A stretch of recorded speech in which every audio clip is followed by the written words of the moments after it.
ആരുടെയും ഒരു കണ്ണുനീര് പോലും വെറുതെയായി പോകുന്നില്ല. ഇത് അല്ലാഹുവിന്റെ കിതാബിൽ രേഖപ്പെട്ട് കിടക്കുകയാണ്.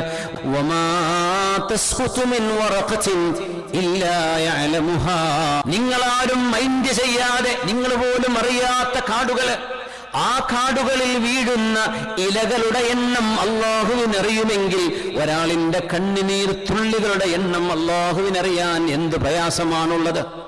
അല്ലാഹുക്ക് വല്ല പ്രയാസമുണ്ടോ?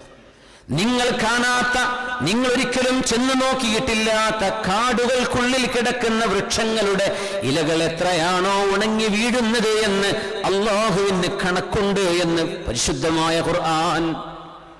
അപ്പൊ നിങ്ങളുടെ കണ്ണുനീർ തുള്ളികളുടെ എണ്ണം അല്ലാഹുവിനറിയാം. നിങ്ങളുടെ മനസ്സിന്റെ വേദനകളെ അല്ലാഹുവിനറിയാം.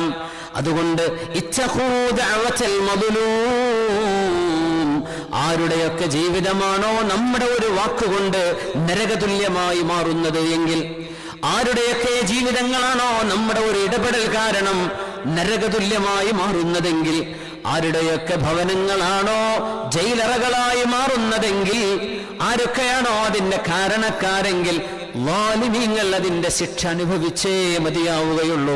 അല്ലാഹു ഒരിക്കലും തട്ടിക്കളയാത്ത പ്രാർത്ഥനയാണ് മർദ്ദിതരുടെ പ്രാർത്ഥന എന്ന് അഷ്റഫുൽ ഖൽഖ് റസൂലുള്ളാഹി സ്വല്ലല്ലാഹു അലൈഹി വസല്ലം